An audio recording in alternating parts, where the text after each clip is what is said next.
Ladies and gentlemen, boys and girls, welcome to another episode. This one is with a friend, a mentor. I introduce him to people as, really someone who's been another father figure in my life, who has guided me through this journey to financial freedom, who's guided me through this journey to wealth with just deep, deep insights into what it takes and who you have to become in order to create what this guy has created, which is a multiple 9-figure net worth. I'll let you guys figure that one out. And has been the inspiration behind, you'll hear in the episode, behind the jet that's on my vision board.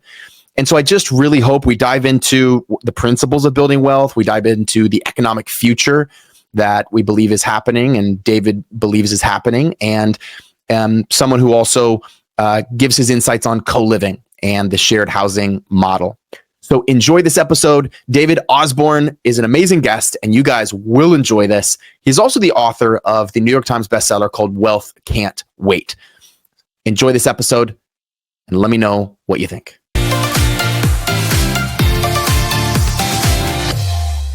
In honor of your time, I just want to dive in, but I just want to express some gratitude to you. I was thinking about you a decent amount before this episode, just jotting my questions down and the things I wanted to chat with you about. And yeah, I think the truth is, man, if I was totally honest with you, I would say that you've been a bigger influence in my life, definitely than probably And I was thinking about it, and I was like, damn, I think he's been a bigger influence as I was like just pondering it than even I realized. Wow.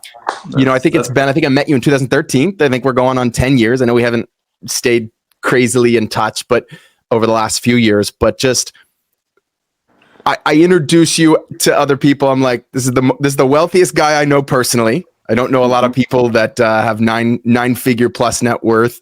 You're the guy who's inspired this picture on my vision board. Nice. I like it. It's a Falcon 50. Yeah, the Falcon's a good plane. If I upgraded, I'd love to go up to the Falcon. It's even the 900 is a great plane. The 50 is even nicer, I think. That's awesome. Okay, good to know. And just I kind of express you to other people as like a father figure in my life, not because I didn't have a father figure. I love my dad. My dad is a great guy, and I love him to death, and he's still around, and hope he's listening to this. And I love you, Dad. But I'm really grateful because even when I was young, my dad had the wisdom to put me in front of other guys and recognize that he couldn't do it all. And so I guess I just wanted to start by saying, like, thank you for your investment into GoBundance.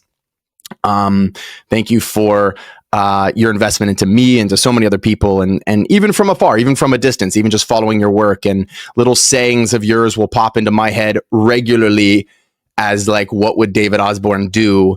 And I feel like you've shaped a lot of who I am. So gratitude to you, sir, and thank you a lot. It feels really good to hear that, Sam. I'm grateful that you shared that with me.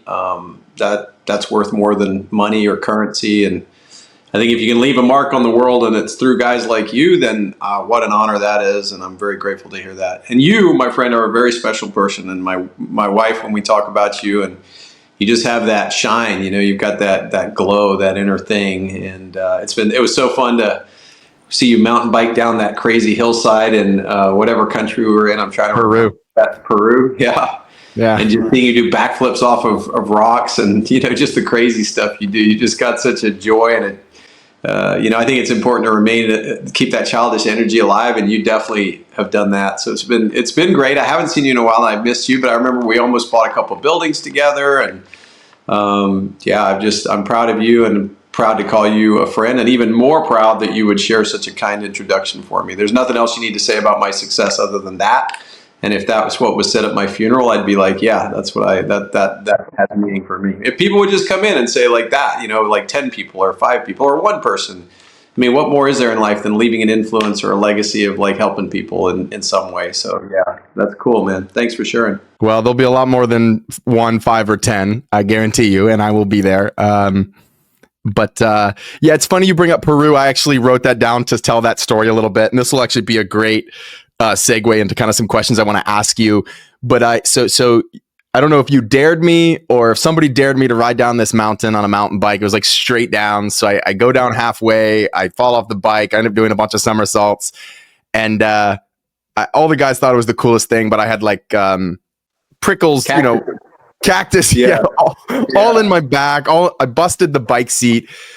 And man, it just goes to show that the smallest things can make the biggest difference. The guy that was renting us the bikes comes up to me and is like, it's gonna be like $30 or whatever it was, and he's like, you got to buy a new seat, man. And my mindset at the time was like, just negotiate for everything. So I was like, come on, man, like you can just turn it. And I'll never forget, as simple as this may sound, man, you whipped the cash out of your wallet, you gave it to the guy, and you said, Sam, that was cool.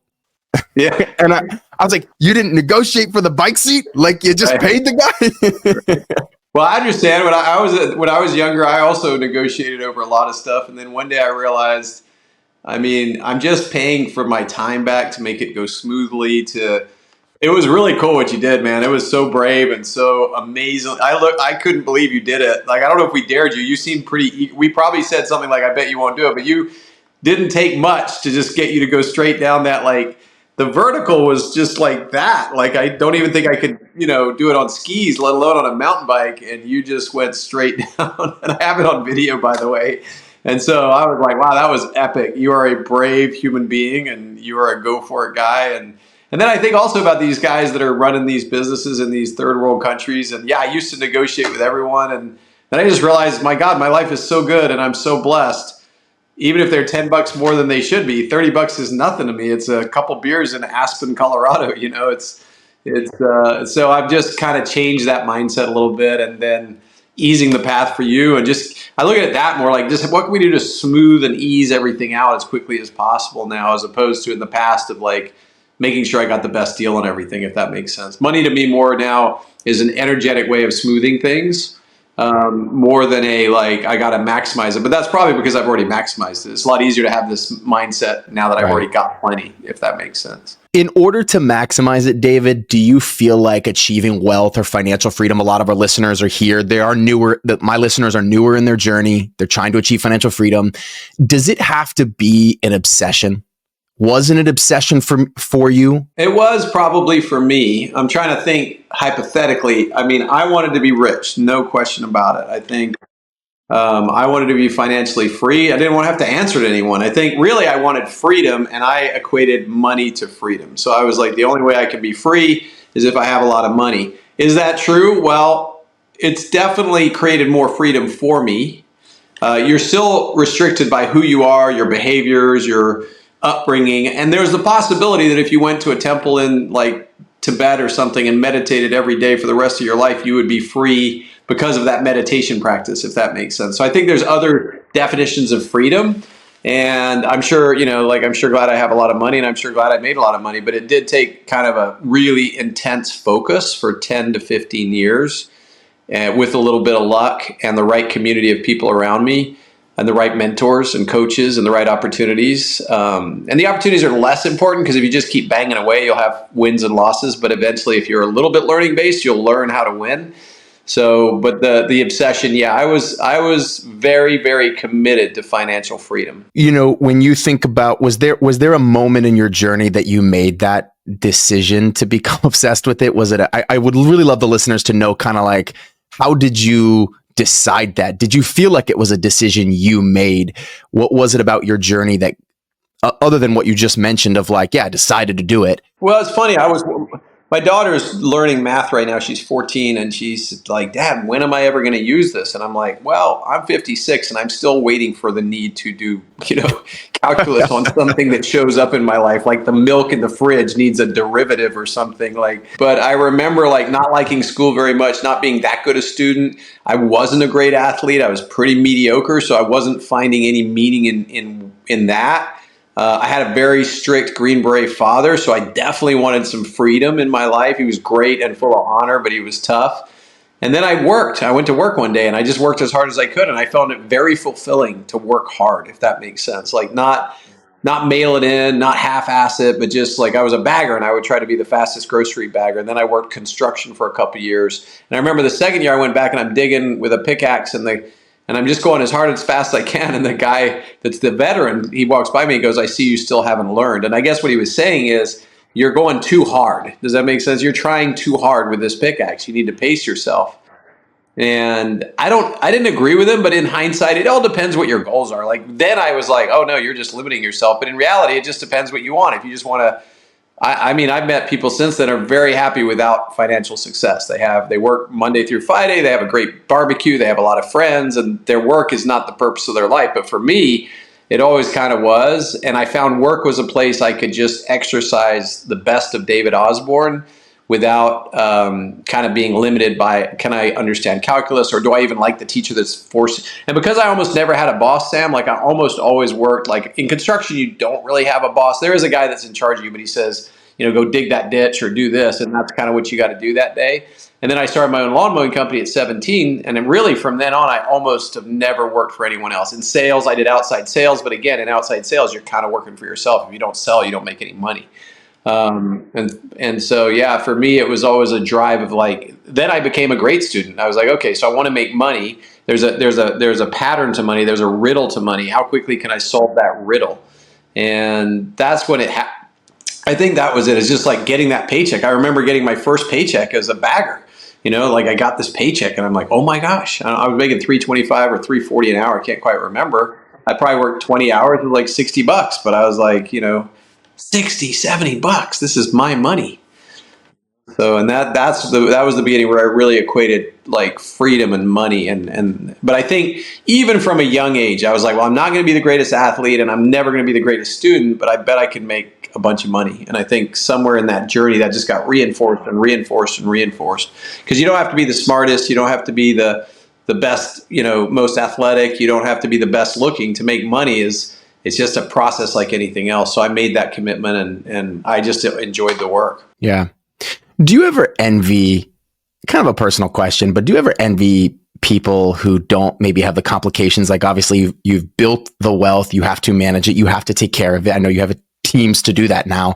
Do you ever envy people who are just like making 100,000 a year and that they're happy with that and they seem to be fulfilled? I wouldn't say I would envy that. I might envy, sometimes I meet people that had one company, like I've got a million little things. Like there's a guy that, sold his company for 300 million. But no, I mean, the journey of becoming is what's the most fun thing of life. If I really look back on it, it's becoming who I am today. There's who you are and who you want to be. And I'm trying to figure out on your screen if it's left, right, like, because American brains go left, right. So there's who you are and who you want to be, right? Or actually, there's where you are and where you want to be, where you are financially and where you want to be. But to get there, there's really also who you are and who you need to be to get to this level of financial wealth. And to me, while I thought I was chasing money, it's the becoming a new person that has really been the most rewarding and gratifying piece of this whole thing. Learning, like, you go, like, there's so much learning that occurs. It's like an incredible journey. It's like a quest. And when I was a kid, I liked fantasy and science fiction, and I liked playing Dungeons and Dragons all the way up until I was 20. And now what I realize is life is like Dungeons and Dragons. Life is like leveling up, right? Life is like you just gain skills, gain knowledge, and you can apply it. And it's not quite as dramatic as taking a sword and cutting the head off a dragon. But in a way, it is like that. Like I'm so much more competent, so much more wise, so much more capable today than I was in my 20s and my 30s and 40s. But it was the commitment to becoming that led me to where I am today. So no, I don't begrudge that. It is complex and there is a lot of moving pieces. But life's going to be hard, whether you do something or do nothing, right? There's no easy life. And no, I don't really regret that. I have say-so over my life. Now, simplifying it somehow is definitely a process. I think it's expansion, complexity, and then maybe simplification. And I'm sure everyone at the end of their life wants it more simple. I don't feel a lot of envy for people in any way, shape, or form. And nor do I think people should feel envy for me for the exact reason you said. It is complicated, and it is complex. And I just got a call this morning from my banker, and somebody has got my social security number and one of my bank accounts, and they called and tried to clean out the bank account, or get money out of it, right? But the bank caught on, fortunately. I don't know, so now we got to lock down all the accounts, and it was one of my businesses in Dallas. So now I'm like thinking to myself, did someone get my mail here, or did they go to Dallas and get the data from Dallas? And could it have been one of my ex-employees? There's so many variables, but at the end of the day, that's a pain in the butt. But that could happen to anyone, right? So yeah, it's just part of life. Life's going to be hard no matter what. Yeah. Yeah, I love the point about simplicity. I think in my own life at a very, very small level, I'm learning that same lesson. I know you know me as the karate guy. I just recently exited that business and I'm focused fully on real estate now. And something I want to ask you about, and we'll segue there in a moment, is this co-living space. I just want to get your wisdom in that space and kind of what I'm doing. Selfishly, I was partly looking forward to this podcast because I was like, hey, when I start talking about co-living, I'm going to get a free coaching session from David Osborn. So excited to segue there. You mentioned that life is a quest, and you mentioned that there's like who you become is almost the most important part of this. Yeah. What are, if you could rewind to your more beginning stages of wealth, what were some of the key lessons that you learned along the way?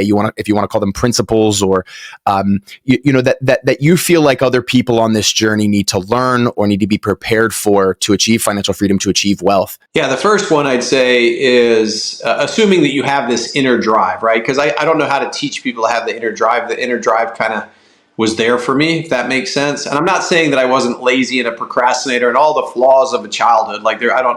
Most children are not motivated or driven. You have to learn to develop that. But there was like this drive to like more, and maybe to financially free, and like to become more and learn.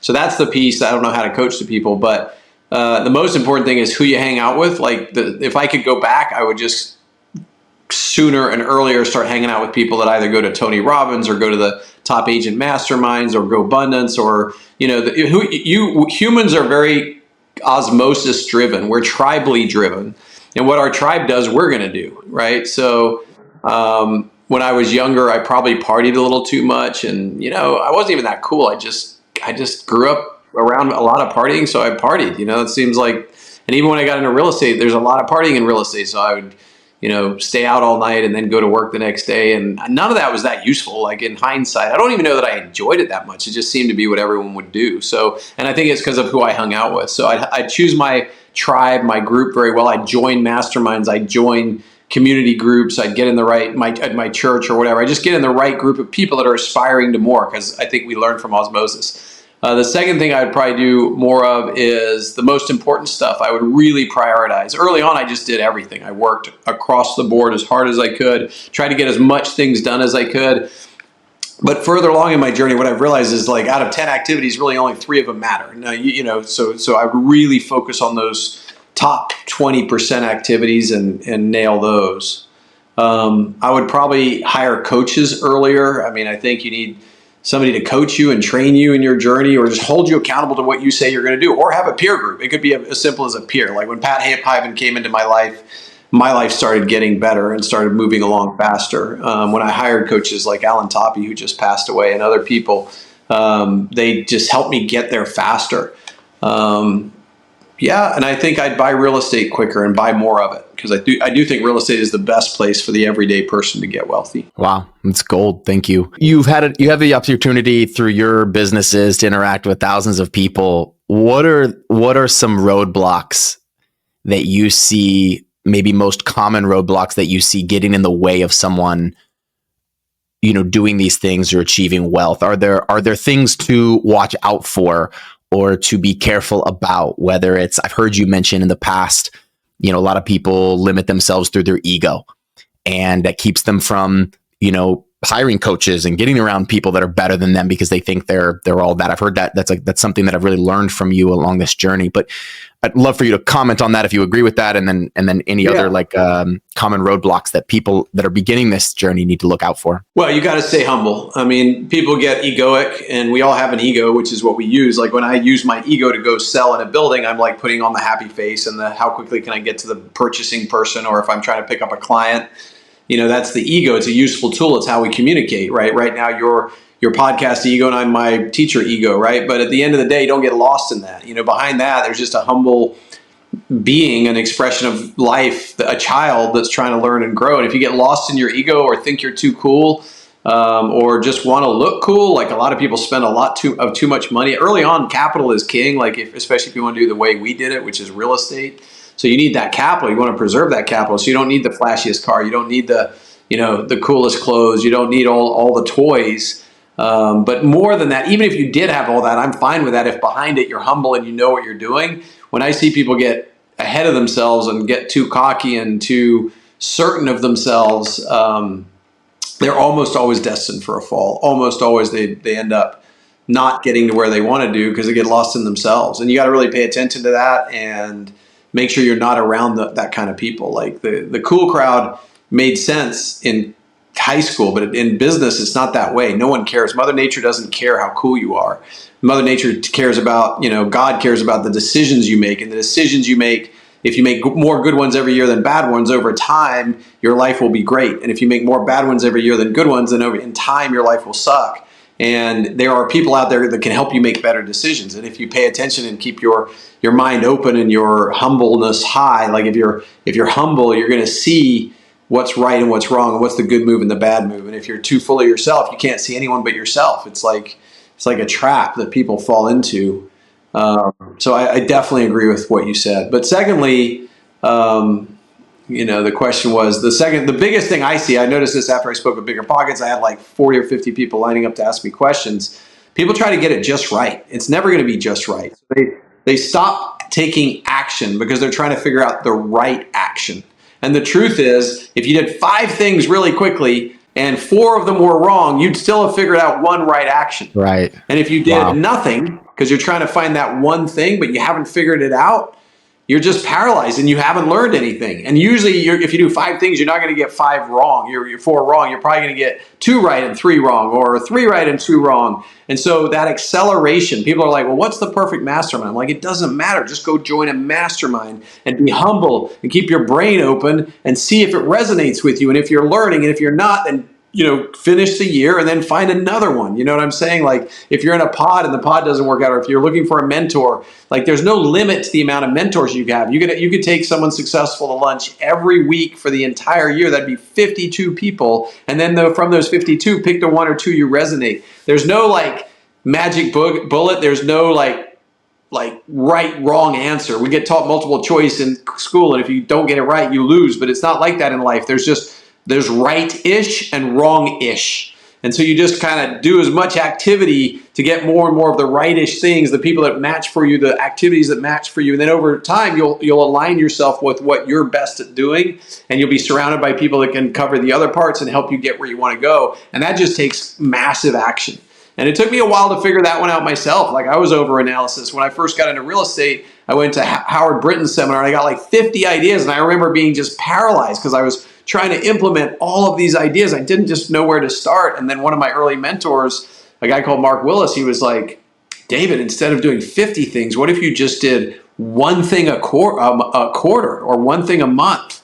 And then I got that lesson from other people. And I can think of 3 other mentors, Fred Gross and this other really wealthy guy that I asked advice from. And they all just said the same thing, like quit trying to do 50 things and do one thing that you think can change your life and every quarter. And I tried to do 3 things. So instead of implementing 50 business systems, I narrowed it down to 1, 2, or 3 a quarter. And then boom, I started building on that and building a foundation on top of that. And so it really is massive action, focusing in and not really trying to find the perfect one of those 50 that it is to do. You just do any one of them and take action. And then the feedback loop tells you what works and what doesn't.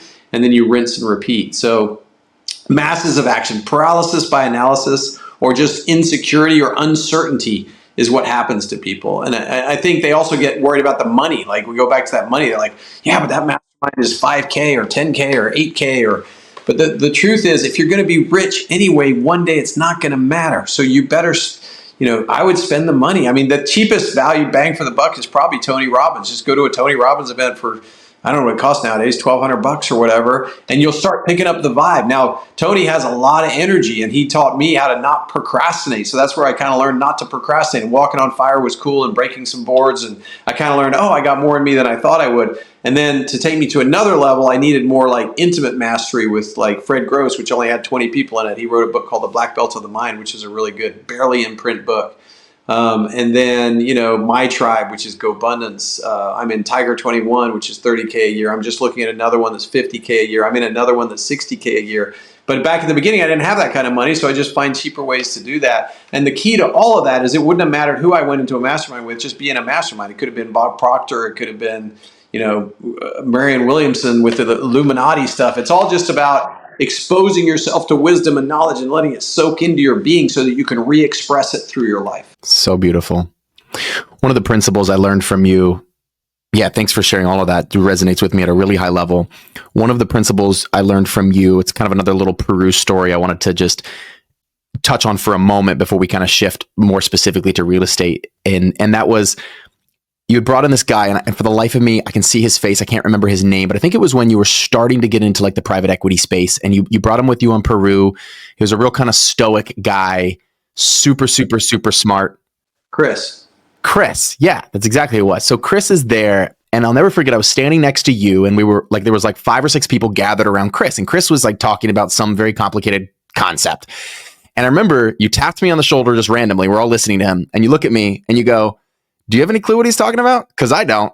But this is, and you said, "This is leverage to me. I just find someone 10 times smarter than me, and like I get them to do the work, or I get them to do, or I partner with them," I think is what you actually said. And then I find a way to partner with them. And again, it's like one of those moments that like impacted me for the rest of my life. I was just like, that's so smart, because actually I'm listening, but I have no clue what this guy's talking about. And it was just like a moment of vulnerability from you that really, really, really sunk in for me. So would you mind talking for a moment, and then we'll transition, and kind of, but would you mind talking a little bit about leverage, how you see that playing into scaling or growth or this whole journey called financial freedom or wealth building? Yeah, I think of 3 types of leverage. I think of money leverage, systems leverage, and then people leverage. And of the 3, people leverage is actually the most important, but it's the hardest to get to, right? Because how can you hire a guy when you have no money? But you don't have to be the smartest guy in your organization. You don't have to be even the 10th smartest guy in your organization. You don't have to be the hardest working. You don't have to be the best at systems. People always say, I have a systems problem. And you could just say back to them, no, just go hire somebody to put the systems in place for you. I think people get outside of their core competence. Your core competence, if you and I are similar, so it should just be leadership. Like, how do I lead well? How do I pay attention to the core metrics that are necessary for me to understand this business without getting lost in the detail? I already know I can't do calculus very well, but I could take the 10 numbers that are most important and boil them down to like 5, and then pay attention to like, how many contacts am I making a month? What's my gross rent? What's my net rent? Like, what is the cap rate of my business? You can break it down to something simple and then just drill down onto that and hold yourself accountable. And the cool thing about most businesses is there's other people that will tell you what those are. You don't even have to figure it out yourself. Like almost every business out there, whether it's karate or single family rentals or anything, it has a predetermined set of metrics that most people watch. Now, some people might look at 50 metrics like Warren Buffett, but I might just choose to look at 5. Like when I was building my real estate company, really, it was about the number of recruits coming in versus the ones going out. Like that, to build a great Now, of course, there was expenses, making sure they weren't getting away from me, and there was revenue from those agents and how much they created in real estate sales. But the reality is, the number of agents I had directly determined the revenue. So if I just tracked agent count and I wasn't an idiot on expenses and I wasn't buying the most expensive or putting myself in stupidly expensive space, which sometimes I did, but mostly I didn't, then I would know that if I was adding 5 agents a month or 2 agents net a month, that every year my profits would be going up because I was increasing the size of my business. So that's very simple. That's how you boil down a real estate company. Keep your expenses and then add agents that are productive. And then you could add in training and all the other stuff, but really it all boiled down to productive, gross agents versus net agents. That was the number one correlation. In single family rentals, it's probably your net cash flow. It's like, what is your net cash flow and what does that relate to as a cap rate from your total business, or what are your expenses versus your revenue? And all of that. And if you get that right on every single property you do, you're going to make money on every single property, and eventually it all just kind of washes out. So that's, systems leverage. Capital leverage only comes with money. If you don't have the money, then be a person of integrity, learn, work really hard, and find people with money. There's like 1 million people that will fund stuff. As you know, you've seen it in GoBundance. We've seen it everywhere. I have a private equity firm right now, so we've raised $300 million from people, and we're on our way trying to make it to $1 billion in assets AUM. We could be as close to 400 million now, but it's a process. And you don't have to do that. You could just actually find a single family rental and get someone to loan you 30 grand to fix it up and flip it. That's where you start. But the better you get at that over time, the more money's going to come your way, right? Because there's always money that'll find deals. People say, I can't find any money. Actually, that's not true. If you become an expert at something, money will find you. If you become really good at something and you make even a half effort, money will find you. And then the most important one is the people systems. And to me, you can hire someone to do almost anything. So my goal has always been to be the least competent person in my organization. So I probably have 120 employees, 4,600 agents right now, real estate agents. But I have a multiple of businesses, and in those businesses, there's probably 120 employees. My goal would be to be the dumbest employee number 121. And it doesn't mean like I have to be, I guess that sounds facetious. What I mean is like, I want my office admin to be better at admin officing than I am. I want my guy that's doing and I have multiple MBAs working for me now, which I never had. Even back when I knew you, I was more into partnering with guys like Chris and very smart people. But now I have employees that are, secondary degrees and things that I couldn't even dream of having. And I just need to know enough to know that they're not screwing it up and then trust them. And if you get the right people, you can trust them, ambitious people, intelligent people, people with good values. And then you just know they're showing up every day and working hard. As long as you're paying them a good chunk of money, they're probably not going anywhere. So, and then you create opportunities for the upside. And then I need my, really even the people cleaning my house to be the best house cleaners that possibly could be, right? Like, so that's what I'm saying is they don't have to be better than me. Just in what they do, I want them to be better than me. And so that's been a whole journey as well. That's the I do it, we do it, they do it. And if you get to the end now where your people, your listeners are based on what you described is they might not be able to afford anybody right now, right? But you could go find, if you're an investor, find some good realtors. Find one or two realtors that are really good at bringing you deals. They don't have to work for you. They get paid when you do a deal. So you find the ones that have integrity that you can trust, that bring you real estate deals. Or go find a lender, like a mortgage guy. Like we have Wally in GoBundance, right? But you just go find, there's a lot of great lenders, and you go and they build that team. And then you need a handyman, or you need a carpet guy, or you need a roofer. So you can actually build an entire team of people. And if they suck, they'll ruin your investment. But if they're great, they'll make your investment that much better. And you need to be cultivating that capability of attracting the right people and the right teammates.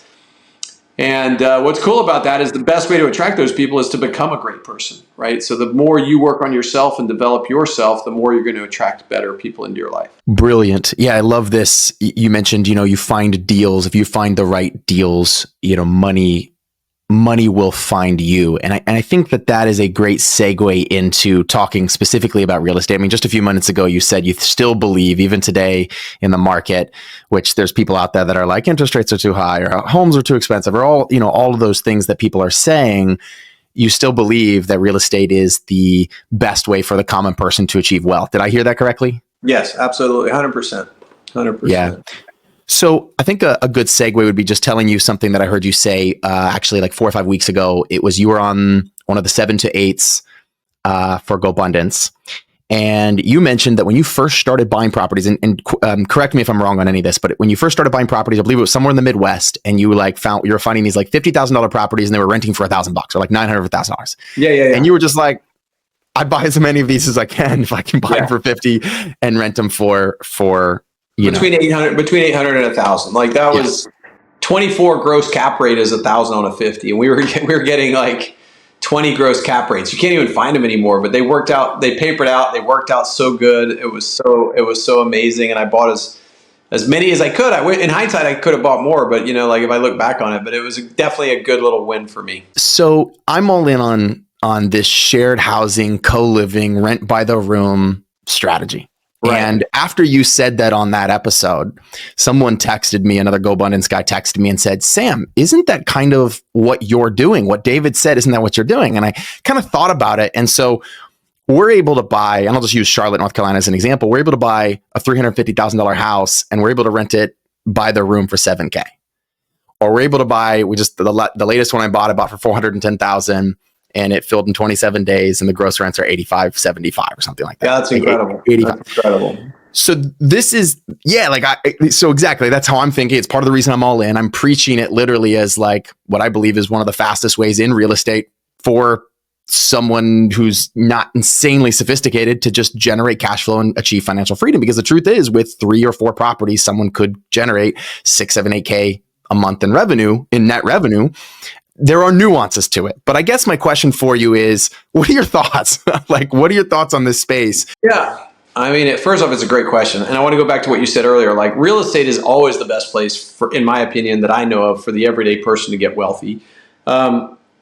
And there are still deals out there. It's just that now it's harder. It was too easy before. Like whenever it's too easy, like it was, it's going to turn, right? I know it's Yeah. going to turn. And it usually turns just when you start thinking, maybe I'm wrong. Maybe it's not ever going to turn. You know what I mean? Like we basically had a rise from 2009 until 23.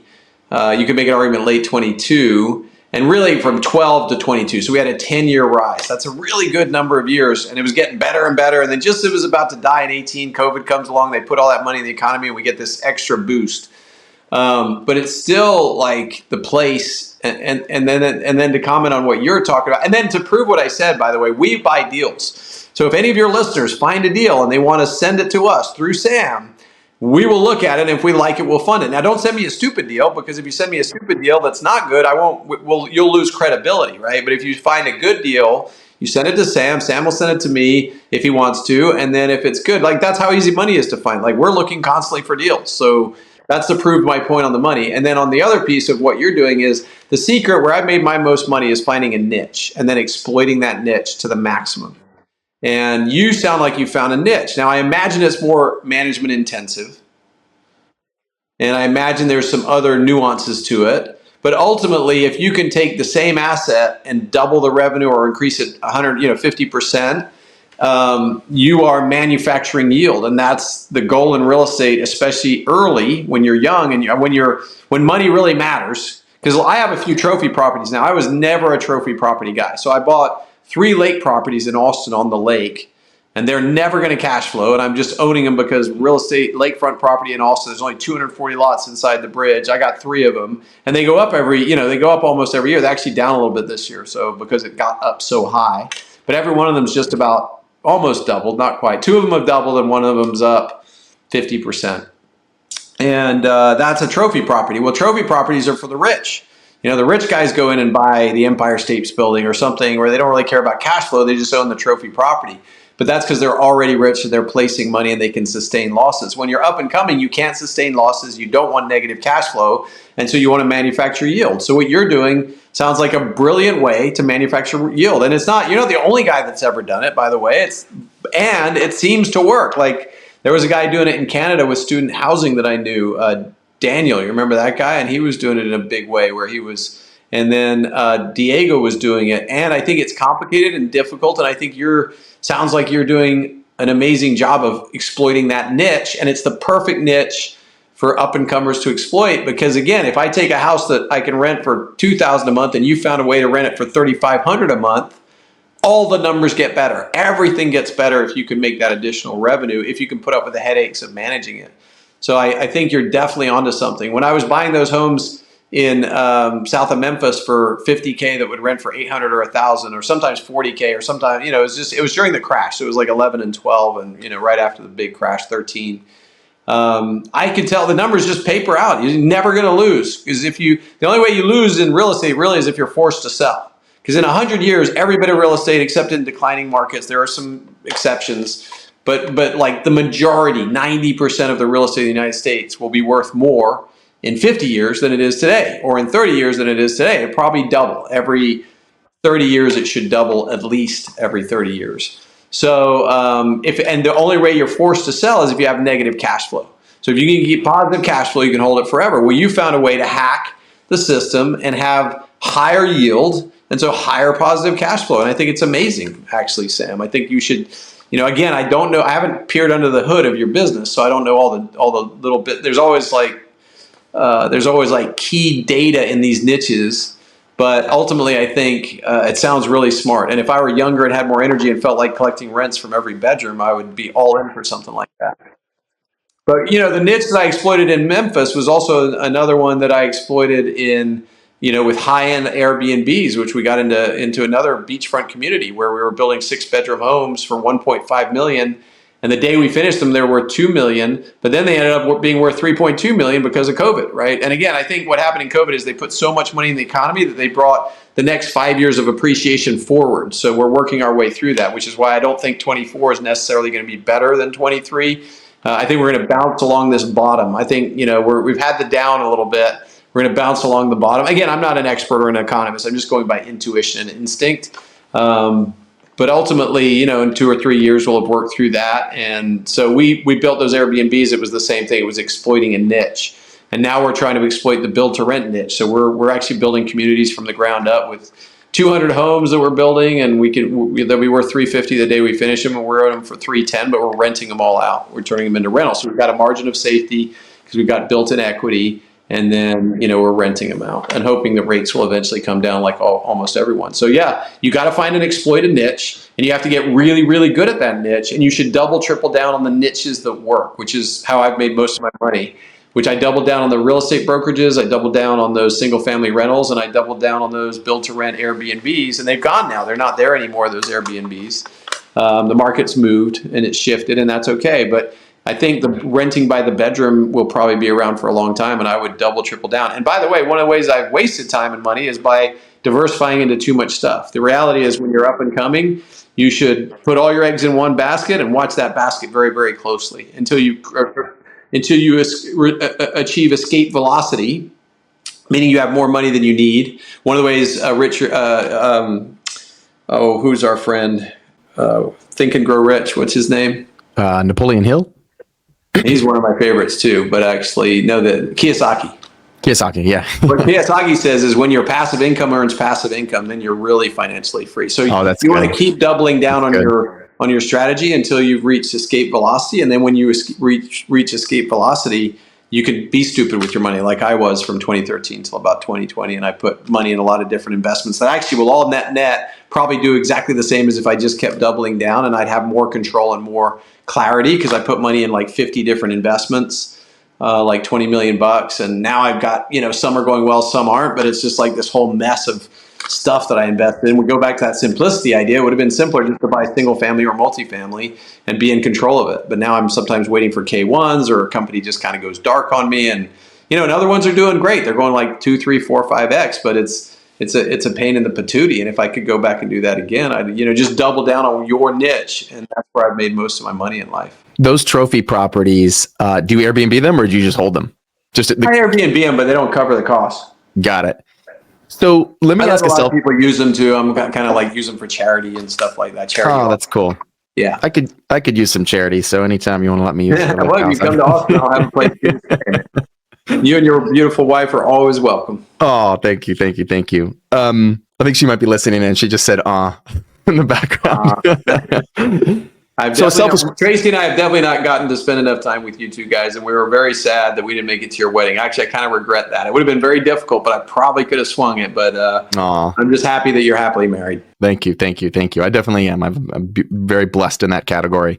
So, selfish question. Let's talk about. I really want to ask this was the selfish question I was referring to at the beginning, where I was like, "Oh, get a free coaching session." So let me just tell you what I'm doing. And I know there are some people that are in this similar space that are double, tripling down. They are taking your advice. They're doubling, tripling down. They're on this niche. They get it. They get it from an affordable housing standpoint. They're like, look, like you just do all the math on rents and what people can afford, and it just doesn't add up, right? People need more affordable places to live. And so I've sold everything off to triple down on this niche, and I am teaching people how to do it. So I run a mastermind. I have 3 projects under construction that will be ground up development of co-living, which is like, I think the newest, coolest thing, because I'm building these buildings with all private baths, but bedrooms. So they're like custom made, and like this 4,200 square foot duplex can have 16 rooms in it. And then we have a team that manages them in about 4 different markets. And so what would you, am I playing it? Am I going all in enough? Can I go in all in more? How should I be thinking about that? What other things should I be thinking about layering on? Or should I not be doing any of that? Should I just be focused on just like raising capital and buying these? I mean, I don't know the number. Yeah. Sorry, would you say? I would have to see the numbers. Like I would absolutely have to see the numbers to know what's best. I love the idea of the ground up development. I know also ground up development can be expensive. I mean, what people do in life is they end up starting off in the C properties, then they move to the B properties, they move to the A properties. So it sounds like you kind of start off with the C, which was getting an older building and adding the bedrooms. If you're building, you're actually building to an A, right? A brand new building's got to be considered an A. And A is actually much more fun at the end of the day because it's kind of usually a little bit less yield, but it has less headaches, less breakage, less problems. And in this case, it might be an exception because you're actually building them with the maximum amount of bedrooms. Now, to give you a complete, honest, and useful answer, I would have to see the numbers. As much as I say I'm bad at math, I'm actually good at profit and loss, and I'm good at, calculating returns. It's just a percentage game. Like if I have 100 grand in something and I made 10 grand net, then I know I'm at 10% return, and that's really important in the big scheme of things. And then you could figure some appreciation and some growth. Cash on cash to me is the most important, especially where you are and your listeners are and the guys in your masterminds are. And for me, was the number one, was my sacred holy grail was cash on cash. And for a long, long time, I didn't really care about anything else. I cared about cash on cash. As you get older and wealthier, you could find other ways to build wealth. But I'm talking about for the first 30 years, let's see, 94 to 2014. So that would be 20 years. The first 20 years of my career, all I focused on was cash on cash yield. What's a number you like? I used to target a total return of 15. So I would factor in some appreciation. Yeah. But, if I could get 15 cash on cash, or even, it just depends. I've learned through the cycles, you can't really say I always want 15, because when it's booming like it was the last 5 of the last 10 years, you're not getting 15s. But when you were right out of COVID, right after the financial crash, you could get 20s, you get like 18s and stuff. So, but ultimately I want to see a line on 15 total return. And on a C-class property, that probably means you need to be at between 8 and 12% cash on cash. And by the way, this is me being conservative. This is David, the old David. When I was your age, I was like, I'm not doing it unless I get 10 to 12. Like I got to get 12. I got to get 12 cents on every dollar I put into this project out of the project every year. Now, also in real estate, you get the advantage of, cost segregation and things like that. So, 12 in a bond is equivalent to like 9 or 8, whereas 12 in real estate could be a true 12. But those are just, again, nuances. But ultimately, Sam, because I want to double my wealth every 5 years, 15's always been the target that I've wanted to acquire. Got it. So that's based on, and for those who don't know, that's, how often you're doubling by taking 72, right? And dividing it by the percentage return you're getting. And that's how many years it takes to double. Yeah, I think it's 4.8 is the answer to that. If you take 72 and divide it by 15, I think it's 4.8. It's been a while since I've run that on a calculator. So that means my wealth should double every 4.8 years. You're right. The rule of 72 is a good one. Again, like I said, I'm not good at calculus, but I can figure out the rule of 72. That's pretty straightforward. So if I make, if you make 12% return, every 6 years, you're going to double your wealth. If you make 15, it's every 4.8 years. And that's my goal. And I've probably averaged pretty close to 15 since I've been doing this over 20 years. Which is a pretty good number. Yeah, so that's what Warren Buffett's number was. So Warren Buffett's number was 15? That was his target. I think he actually did closer to 20. So he killed it. But his target was 15. I thought, again, mentors, you just find other people like, well, if it's good enough for him, it must be good enough for me. So I'm going to target 15. And it's probably what I hit for the most part. It was definitely your 15. Like you told me that number way back when. And I was like, okay, like that shaped my mindset around that. Well, I want to just ask like a couple more questions and we'll wrap up here. I'm just so grateful for your time. There's a lot of so I do these seminars now because we're teaching a lot of people how to do this too. And so we had I'm teaching a seminar this week. We have about 180 people on Zoom, and I'm asking all these people. One of the questions I constantly ask is, how many of you think the economy is going to get better from here on out? Like just better? And literally all I get is thumbs down. And I'm like, how many of you think it will get worse before it gets better? And everybody's like, that's the common theme. So I really want to touch on, just because I respect your wisdom. I know you are in, multiple states. I don't know if you're in multiple countries investing, but you're in multiple states. You have these MBAs. You are a consumer of data is what I know about you as well. And so I would really love to just pick your brain for our listeners on like, what do you see coming specifically in the next 3 to 5 years in the economy? What does that look like? And then maybe it's just a follow up to that. What are you doing to prepare? And maybe what could the common person do to prepare, if anything, if you think we need to do anything to prepare for what is coming? Yeah, so I'm in 4 countries and looking at a 5th. And it's kind of fun. It's kind of a cool thing. That is fun. Whoa, there's my little ego got happy. But ultimately, I don't think you could ever completely predict the economy. And I think people get a little bit lost in that. And I would rather look on it on a deal by deal basis. I remember in the last crash of 6, 7, 8, I had a friend who had a bunch of property in Florida. Well, if you remember, for a minute in that big financial crash, everything got bad, but then rents went up. And the reason rents went up is all these people got foreclosed on and had to go rent. So my buddy said, I remember this guy had like 12 properties, and he's like, on paper, I have negative net worth, but I've never had higher rents. Like I'm getting the highest rents I've ever had. And even though I'm upside down on these properties, I'm not losing them because I have positive cash flow, and my positive cash flow has gone up. So even if you make a bad decision, and then he held those properties, never sold any of them. So he was able to ride that trough out. And then, by 2020, they're all double the value that they were. He was underwater, but now they're double the value or better from when he paid for them, right? In 2018. I haven't followed up with him in a while, but I know he was. That's the truth about real estate, is if you have positive cash flow, you can ride out the dips. And so you can choose when, if ever, to sell. I was for years almost never a seller. I've never sold a house I lived in. I didn't want to sell stuff, but I sold some of my Airbnbs in this last year just because my advisor said that, I think Airbnb's had its really big run and we should just take some money off the table. So I did. But going back to your question of what I see in the near future, I think there's always a place to make money in good markets and in bad markets. You generally make more money by taking action in the down markets when no one else is. I would be very careful. So like in 2014, you could look at 100 deals and probably do 85 of them, and they'd all make money. Today, you could look at 100 deals and maybe it's 5 of them. But that was historically what it used to be. You'd look at 100 deals to find 10 good ones you'd make offers on, to find 3 you could execute on.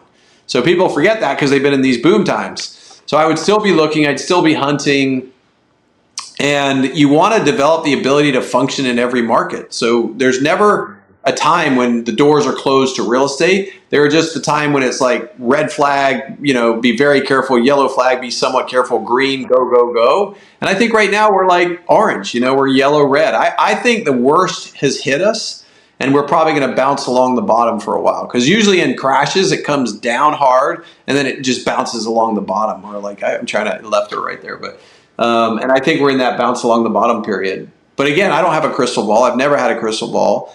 And I know that I've just taken action in all types of different markets. And when it starts going back up, that's, if you can catch that rise, which 26, 27, I don't know exactly, could be never. I mean, gosh, I do think we're in a more dangerous place. We got wars and stuff going on, and the government's printing so much money. It's crazy the amount of debt we have as a nation. And we have a rising superpower in China that's kind of offsetting us. But at the end of the day, we are in the greatest country in the world to make money. There is no easier market.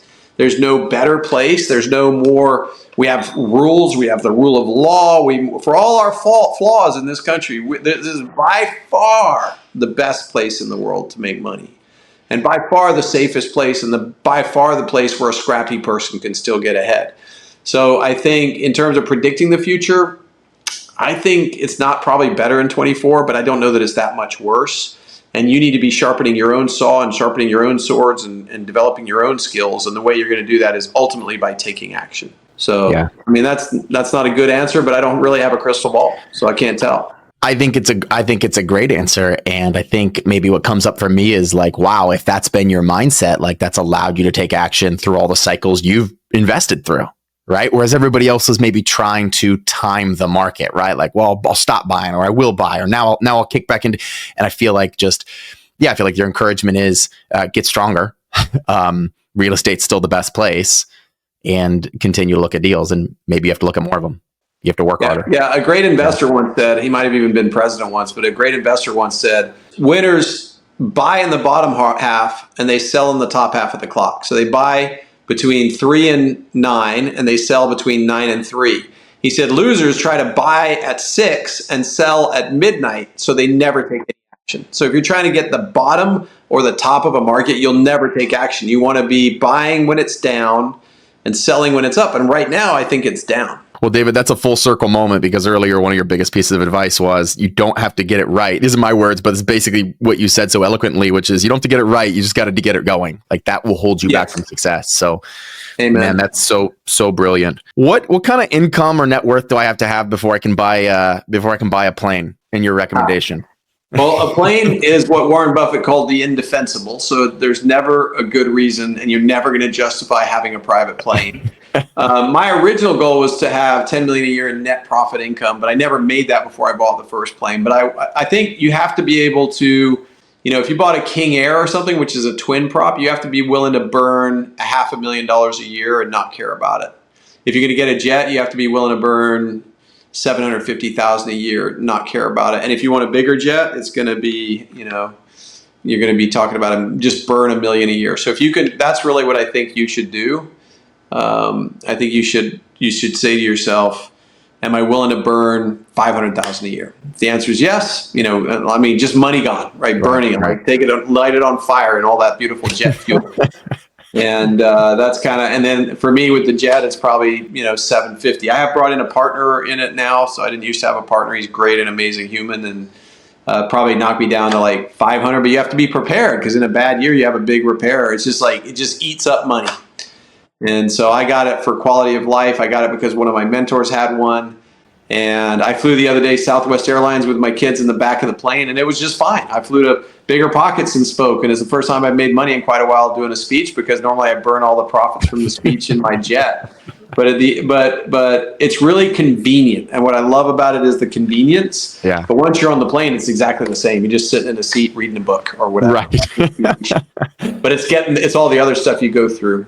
I flew private for the first time the other day, and then it was Dallas to Miami. It's $30,000, and then I flew Spirit from Miami to Charlotte, and it was $30. Why did you fly private? Did you pay for that? You just wanted to? Yeah, it was my friend's 30th birthday party, so we did a little fun thing for him. Yeah, well, that's really cool, but that $30,000 could have been another 10% of a down payment on $1 million property, man. Well, okay, to be fair, he did pay half. I made him pay half. That's true. We invited like all of our friends, and they couldn't pay, and so yeah. I think every now and then you've got to do that. I think I didn't get that when I was younger, but I think I get it much better now. You want to give the soul or your spirit a reason to be excited, and it sounds like you chose it for that reason. So that's cool, man. That's great. Well, David, thank you so much for your time. It is not lost on me that you just gave your time, gave your wisdom to me, to our listeners, and thank you for talking about the economic future. Thank you for going into co-living, and thank you ultimately for just talking about the principles of wealth and the principles of becoming the type of person that it takes to have that wealth, and I would say sustain it like you have. So grateful for you, and just really appreciate your time on the show. Much love to you, Sam. I'm very grateful that people like you are out there in the world making this country better. Hey, how are you? Hi, David. And Rachel enters. She wanted to say hey to you. I just want to say hi. And I'm so glad to see you. Yeah, you guys need to hang out. We're actually about to go travel for a couple months to Japan and places with the kids, but we'd love to see you guys sometime. Oh, please, awesome. Please kiss your family and say hello to Tracy, and just thank you for everything you do and how you've poured into Sam and just myself. And we just appreciate you and love you guys so much. Oh, it's so good to hear that. Thanks so much. Love you guys as well. Don't see you enough. Yeah, same. Well, there you have it. I truly hope that did not disappoint, because it sure didn't disappoint me. I had a bunch of notes and really reinforced a lot of concepts that I believe are key to creating wealth. What I love and what comes up for me around whenever I talk to David is that wealth building is simple. Financial freedom is simple, but it is not easy, right? And so whenever I talk with David, I'm reminded that this is not rocket science. This is not insanely complicated. This is not calculus. It is really just applying a few basic principles consistently over time, not getting distracted, not having to get it perfect, and moving things forward and taking that massive action like he shared. So hopefully this is an encouragement to you. I know David wants it to be an encouragement to you on, hey, if he can do it, if I can do it, if we can do it, anybody can do it. You can do it.